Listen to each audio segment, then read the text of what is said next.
Signs that Russian forces are preparing for a major new offensive, stepping up shelling in the eastern part of the country as many civilians who live there are trying to flee for their lives. Ukraine's armed forces are also bracing for a new onslaught. And at this crucial moment, what we're going to do is share with you an unprecedented look at the man in charge of Ukraine's war effort and what it's like for him inside his headquarters in Kyiv. I'm talking, of course, about Ukraine's President Volodymyr Zelenskyy. He allowed 60 Minutes to visit his fortified and blacked-out war rooms in the capital, and he spoke with our Scott Pelley. They discussed a wide range of issues, including his views on NATO's response to the war so far.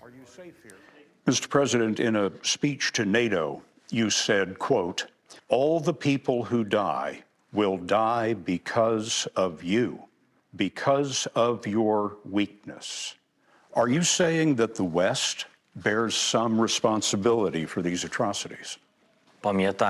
He told us, "I remember, all of us remember, books about the Second World War and about the devil in uniform, Adolf Hitler.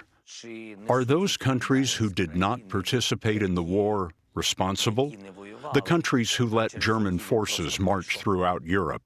Does the world carry responsibility for the genocide? Yes. Yes, it does. When you have the ability to close the sky. Yes, it's scary that a world war could start. It's scary, I understand that. And I cannot put pressure on these people because everyone is afraid of war. But whether the world is responsible for this, I believe so. Yes, I believe so.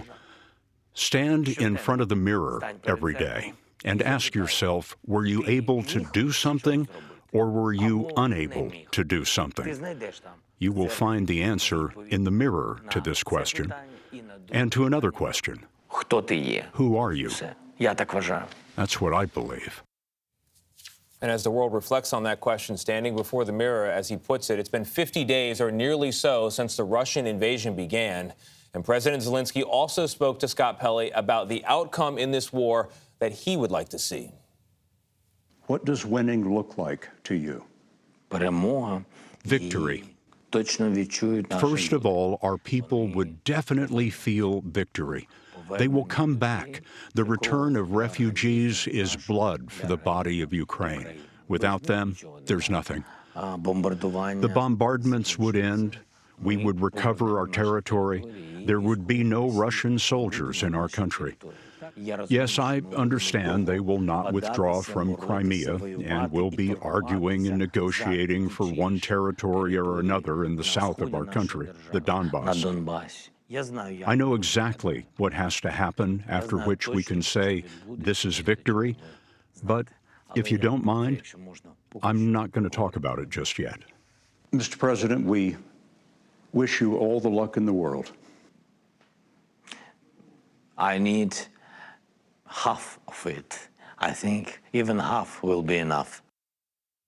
Yeah, it's an interview that has the heavy feel of history just 12 hours later. You can see that interview in its entirety now at 60minutes.com and on our streaming service Paramount Plus. The entire interview with President Zelenskyy has also been posted on the 60 Minutes YouTube page. Check it out. Can we just say that even if by chance you missed that interview, it really is worth your time watching. I've never seen anything like it on television, the access that Scott had, and I've never seen Zelenskyy. I mean, he's always a straight talker, but the way that he talked to Scott Pelley, and it was interesting, Scott's translation that he did in his own voice, where you got, I felt we were watching something very important in real time. They're sitting there in the dark at this hinge moment in history, and everything that the president is saying are echoing back in time and also forward in the decades ahead. Yes.